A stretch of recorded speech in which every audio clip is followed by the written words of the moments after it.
Hello, you're listening to Questboard, a podcast where we make up random side quests. My name is Brandon. And I'm Tiffany. And just so you know, we are not professional writers in any way, shape, or form. At least we don't claim to be. We just really like tabletop RPGs, and we do this for fun. That's right. Hey Tiff, What's up? last week you talked about your trip to Japan and all that stuff. Yeah. You forgot to provide the update from our Star Wars episode about your husband's Elite Dangerous update. He got the system. Oh, did he? Yeah. So right before we left, he spent an all-nighter again trying to get to that system. Eventually, the other people that were trying to get to the system got so close to the point where he knew he would not be able to reach it in time. So he waited until they finished or were almost finished with something. I don't know the exact how this works. And swooped in and stole it at the last second. That's why he made a really fast ship just for that. Because he thought he might have to do it. He had a racing ship, he calls it. And he used that because as soon as they finished building a certain thing, something would pop up somewhere in the system, and you had to get to it first and claim it. And he did, because his ship was faster, and he claimed it. Okay. And then the other guy that was working towards it, in broken English, said something along the lines of, "You are dishonorable, and please unclaim this system." And he's like, no. But then... How is he dishonorable? Sniping it. Even though they both were building towards it? Yes. But he swooped in and sniped it from them at the last second.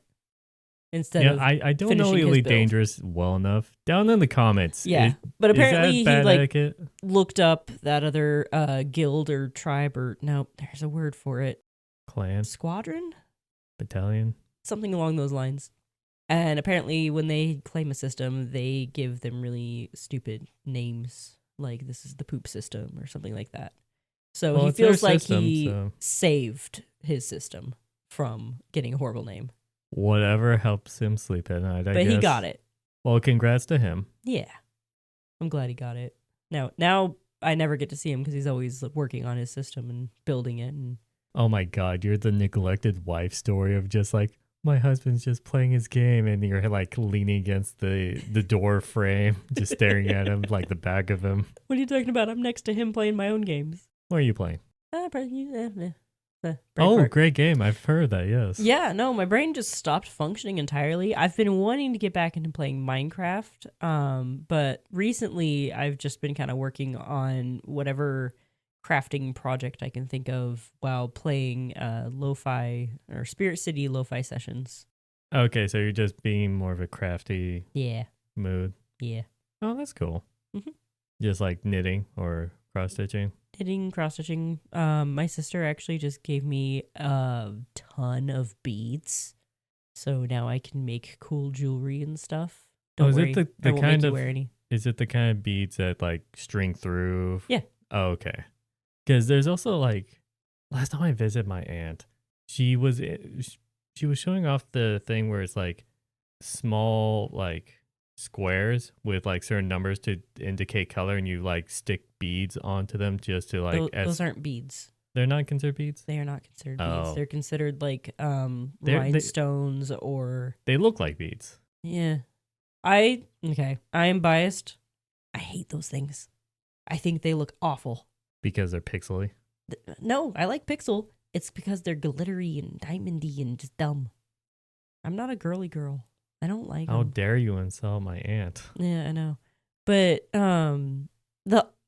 the process of doing something like that is actually very good for just taking your mind off of stuff, and it's good tedious mind-numbing work. Yeah, but it's fun. Yeah. Like a paint by number or something. Yeah. But I just don't like the finished product. I don't like how they look. And they aren't actually diamonds. They call them diamonds, but they're not actually diamonds. They're just plastic with facets. You know how expensive it is if it was a real diamond? Yeah. If you're rich enough for that. Yeah, that'd be interesting to see. Yeah, that would. That'd be weird. Anyways, that was the only banter I had in mind was We forgot last week to talk about the one update. Yeah, no, I completely forgot that I was going to update about that. He got it.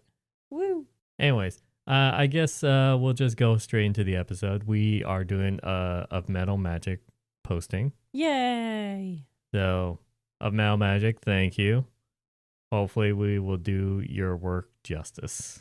I mean, it's good work to begin with, so it gives us pure gold to work with. So, But we usually screw up. Somehow. Anyways, I guess we'll see what we're getting. roll me a d12. Oh, that's right.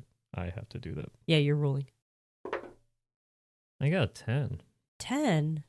We've already done 10. Okay, let's bump it up to 11 then. Okay, I was going to say number 10 was the 5 stages of rage. That was a good one. That was a very good one. I very much like that one. Number 11. Capable individuals needed to take part in an adventure. Oh my Mage. god, it's like it's a venturing party or something. What? Mage seeks party of strong fighters to help escort and defend an important mission. I can read. Details are need to know. This is a no questions asked job. Following orders will be vital.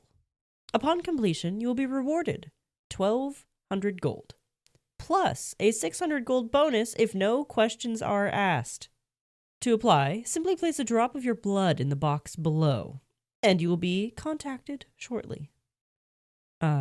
Any questions asked about the job or employer will result in a 100 gold deduction per question to the final payment. Okay, this sounds shady. I love it. Yeah. How would we? Well, we gotta think of the super shady thing. Well, demon comes to mind. You know, place your drop of blood here and sign the contract. We could, or we could just do. We could homebrew some things. Yeah. Like for example, I had a homebrew thing I did for a one shot with some friends of mine, where it was like, oh, a town that's like at the entrance of a dungeon. Yeah. And someone was selling a service that's like, hey, we'll retrieve your body if you die down there. Oh. And the way that they knew that you died down there was you sign like a contract where you fill up a vial of blood. And if the blood turns black, that means you died. And they're like, oh, we hire adventurers to go get your body now. That would be like an interesting premise for an anime, just adventurers that go rescue people. It was really funny. I named the business Body Snatchers. And then the subtitle that was like painted on afterwards was nothing illegal. It was a joke that I made. I love it. But that was a premise. I'm like, we don't have to exactly, when it comes to blood or anything, it doesn't have to be super nefarious or like obviously a demon. We could homebrew something like that so that it could be a sign of magical contract or magical like oath or something like that. That doesn't have to be a demon per se, but just magically binding. Yeah. Okay, what sort of... I'm just trying to like expand our horizons for whatever shifty thing this mage is having us do. Who could be a blood mage? I don't know. Yeah. So what sort of thing that's going on could be so secretive that they need to ensure that the bodyguards they hire aren't going to ask any questions? Well, this is ensuring that no questions are asked. None slightly. So, well, this is the line. It's what is something that needs to be done without anyone asking, hopefully. They're transporting the Ark of the Covenant. Yeah, just straight up steal that. Yep. The question is, do you want something really bad or do you want something good that looks really bad? Usually good that looks really bad is more fun to play with and it'll make them start No, I think that's more your taste. Yeah. Do you want something that's actually bad? And if they do start questioning, maybe they can... For both of us. Yeah. No, choice. I'm just saying there's two options. I know. I'm starting to come over to your side, though. Oh, my God. I know. The dark side. They have cookies. What? I know. And it's chocolate chip cookies. Oh, I don't like chocolate chip. Well, I'll talk to the chef or a baker or whatever. Can I get some oatmeal raisin? That is evil. Not even the dark side likes that. Oh. Get out. Okay. Is that what they provide on the light side? Oh God. Good thing I'm not over there. I like oatmeal raisin. Leave me alone. No. Just no. Well, hey, you know what? Since no one else likes them, they're always in stock at Subway. So, Best is peanut butter cookies. not a fan. I love peanut butter. You can have them then. Okay. Or chocolate chip cookies and you smear peanut butter on them. Oh, yeah. Yeah, see, no, I don't need that. Have you ever had butterscotch potato chip cookies? Potato chips? You crunch them up and put them in the That batter. sounds horrible. They're really good. On paper, that does not sound good at all. Nope, but it tastes good. I've made them. It's got butterscotch chips in it. You know what? Down in the And comments, potato your chips. crazy food combination. Do it. I want to hear them. And I will judge them because it'll probably sound disgusting. And I'll let you know if I think it sounds good. Anyways, we are sidetracked too much. Yep. So, okay, something nefarious is going on, and they're trying to pass it off as, it's fine. We're just trying to get to point A to point B, and we need you to guard us. Okay. 1, so this mage is going to be doing something evil. Yes. 2, what is the mage's name? Ooh, mage name. Do we have gender of mage, or am I coming up with that by finding a cool name? Doesn't say anything about the gender. Cool, I found a cool name. Malachi. Malachi. That sounds like a dude's name. I think. I don't know. It sounds like a man. Yeah. But the full name on this list says Malachi Crawford, which still kind of flows good. Yeah. Okay. Malachi it is. All right. So we got Malachi who needs people to defend him on this very Escort important and mission. defend. Need to know, no questions asked. You get paid more by not asking questions. So Just follow orders and keep your this head is down. very broad, so we could choose whatever we want. Yeah. And it's just if they ask questions, they ask questions. So the And entire they lose money every question. Yeah, this entire thing we're just gonna come up with what illegal thing that he's going for. Yep. And then that's it.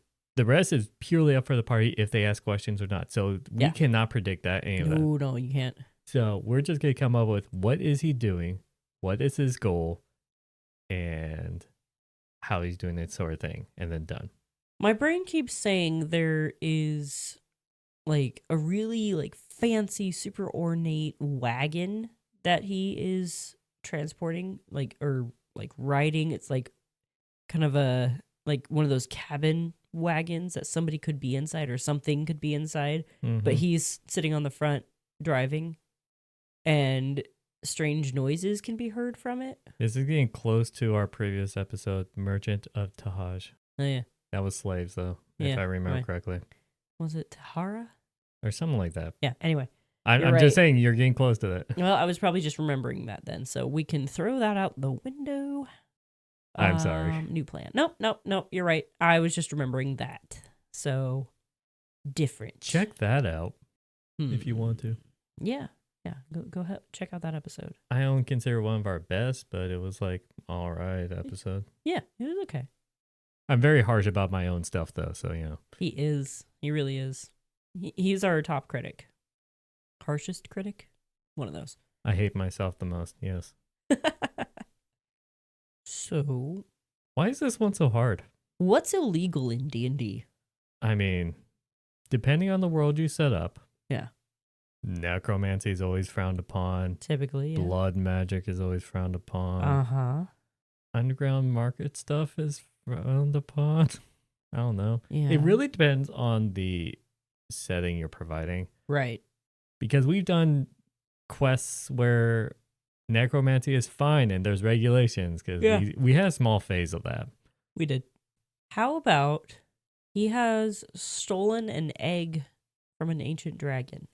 Okay. And is transporting it to like pretty much the other side of the world, but he's just hiring you on like his last leg or something. And to like sell it to either a rival dragon who will use it to blackmail that other dragon, or a kingdom that can use it like for its innate magic or something. Okay. I had a thought, but this is using an idea that I've had for a while of a stupid small side quest. Well, you tend to bring those up pretty often, and they're always good, so. Yes, because I spend time mulling it over. Well, I had this idea. Let us know. Of a mage, and it was always going to be a mage, who wanted to build a rocket because they wanted to get as high as possible to as close to the moon as possible to cast Dispel magic because he didn't trust that the moon was real. Interesting. So what if this mage is just no questions asked because only he needs to know the plan about getting close to the moon to dispel it, because anyone else, like if words gets out, the shadow organization, because he's a conspiracy nut, Oh my gosh, because they're will gonna want stop to him. stop him. So he has to keep it hush hush. Mm-hmm. I had that idea for a stupid like, oh, that's a joke, and then they would like the final bit of the mission was going to be actually launching into space and all that stuff. Right. But nothing's gonna change, nothing's gonna happen. And then like later down in the campaign where like the players are fighting a cult or something, Right. it was going to be where then the leader of the cult would then like wave their hand during the full moon and it could dissipate to show a wormhole to the eldritch like realm. And it's like, oh, that guy was right. Yeah. I like this. This is already a pre-made thought though. I know, but this can just be like a little side mission helping him transport some of the parts So it was going of the mechanism. And if the players do like, I don't know, look in, it can be a wagon still. But this is also harmless. That's not really evil though. True. It's stupid. Yes. But he could be super suspicious. Like, you know, the players could think, oh man, this guy's really suspicious. He's probably evil or something. Well, the posting of itself is going to imply evil. Yes. But that was the thing. That's why I asked, are they truly doing something evil or something good that looks evil? Well, this is neither. Unless the moon is really fake. Well, that's up to your DM at that point. Like, this could just be like that, you know, a variation of that crazy wizard. Crazy? Could be crazy. We don't know. Crazy? I was crazy once. Yeah, that. And like, so he could be working towards that. And if anyone does look at what he is trying to protect, what he is trying to move from one place to another, they'd be really concerned by the like large technology looking things. So it's basically like could be a rocket within a wagon, a covered wagon. Yeah. Now I'm picturing like the stagecoach, like, you know, those stagecoaches. Yeah. But then it's designed to like pop out like you see in the movies where then it has like a ballista or like a minigun. Yeah, the top just opens up and the well, it's folds like out. it's usually like either the like most of the top and the sides or like halfway up and it just pops over on the sides. Right. And then the rocket would actually probably be longer than the actual wagon, so it probably sticks out the back pretty far. And I would think that's like the nose of it, and then when it angles up. Well, to be fair, this is fantasy magic. It could be short because it's a one-man rocket because he just needs himself. Yeah, it has like and it a doesn't, saddle on it or something. Like a cockpit. Yeah. But it doesn't need fuel because magic, so it doesn't have to be as long. Maybe, maybe he doesn't actually have the rocket with him. Maybe it's a journey to collect the fuel source. Or I thought it was going to be like, take him up to the mountain. Yeah, so he can, launch from the highest point. Yeah. Maybe like part of it could be a detour, or he has the fuel source on the wagon, and if anyone can sense magic, they can sense really powerful magic coming from that wagon. To be honest, I even thought of how, because I have spent a lot of time on this stupid, like, side quest I came up with. Yeah. I thought of the way he propels himself using magic is there's going to be metal plates or metal discs at the back of it where then he does Ward of Glyph and then does an explosion magic. And then Glyph of Warding. Glyph of Warding to store one spell. Okay. In which then each glyph will contain an explosive magic that's like opposite reaction. So then every disc will be used once and it just constantly propels. Like I spent way too much time thinking about the physics about this stupid rocket that doesn't exist. So he could have those discs already loaded into the thing. It's taken him years to set up all of these glyphs of warding because you can only cast them once a day, right? Yes. So, yeah, it has taken him a long time, maybe not years, but a very long time to get this set up because he's got, so many because he's calculated how to get high enough. Wizard smart. Yeah. So he's finally there, and it's a very volatile wagon then, because he's got all of these explosions set to go off, when they're supposed to, but if maybe, say, it gets damaged. Each disc has its own code word, so he knows when to. Oh, so set he's them just off. like sitting in the cockpit reading out of a book, like the code words for waking up Winter Soldier. Sort of, yeah. He's got like a speaking stone and a speaking stone in the back, and so it's just like saying each word, like ascending stone. Yeah. Oh my gosh. And so that he would just say one word, it would do the first disc, and he knows which order they're in. Nice. To go one after the other. I spent way too much time. What if any of the players accidentally says one of the words? Well, there could be like obscure words. Yeah. Or like, what if? If you want to do that, you can. That'd be funny. I always imagine like if someone who's like so conspiracy ridden, they would invent their own language. True, they probably would. Especially when it's a wizard who has the intelligence for this. True. Or they could use a language that's very rarely spoken, like Abyssal or something. I don't know how rare that one is. I don't know. That'd be interesting. Of Metal Magic, if you're listening to this is not where you were going, huh? Okay, is this how we're going to do it? We're solidified on, what's his name? Malachi. He's really a nut job conspiracy theorist that doesn't think the moon is real, so he wants to get as close as possible to it. Yeah. To cast Dispel Magic. Mm-hmm. Okay. And he's like a pretty high-level wizard, too, probably. You know what? I'm probably never going to use that for a campaign, so I guess I'll use it for my podcast. You could still use it for a campaign. I mean, to be fair, yeah, you're going to forget about it. Most likely. And if we ever actually play D&D. And I can play along if I remember it. I can be like, oh, yeah, he's a wizard. Oh, he's a wizard. He's a wizard. You're a wizard, Malachi. Okay.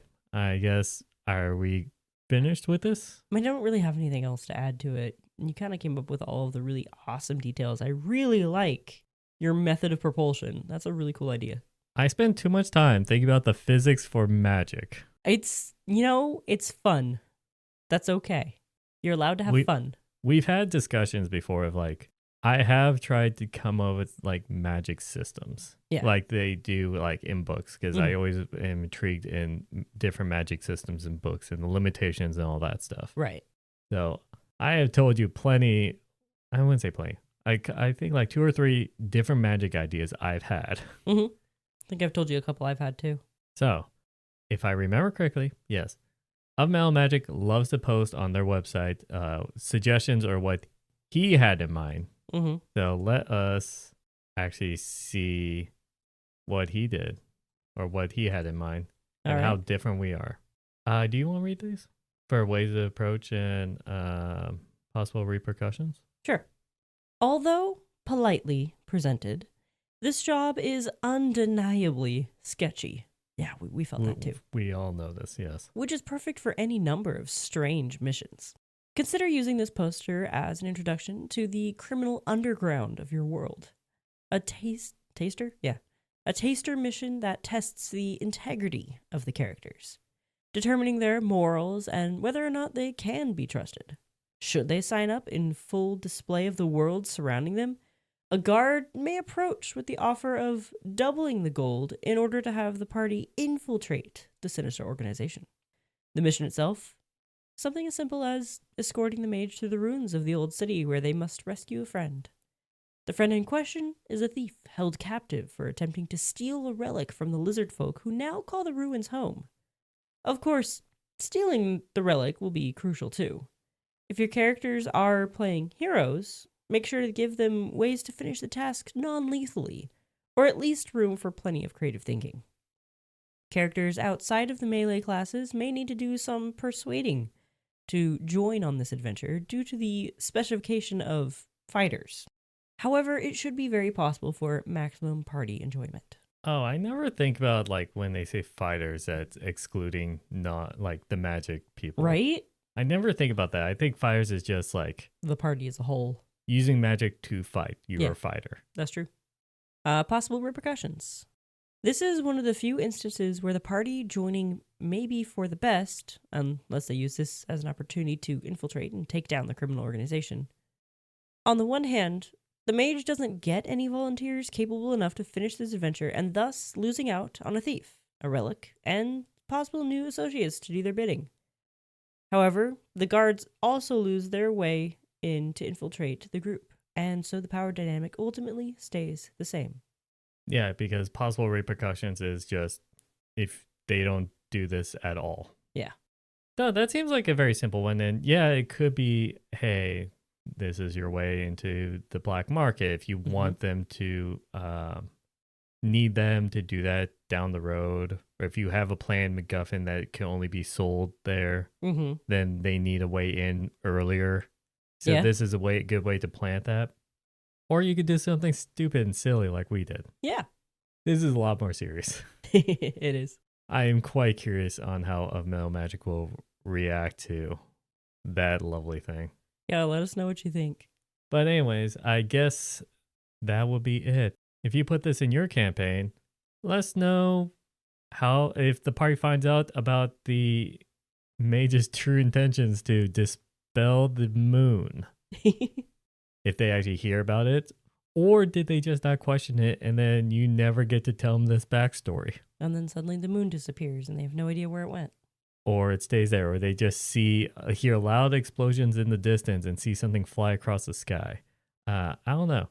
Let us know how that plays out, because I'm quite curious. You could also let us know on X at QuestboardPod or on Blue Sky Questboard. If you have a job posting of your own that you want us to make a quest out of and possibly make another silly quest like this, let us know on any of those sites. Thank you, Of Metal Magic, for providing the post for this quest, and I wish you all a good night. And happy questing.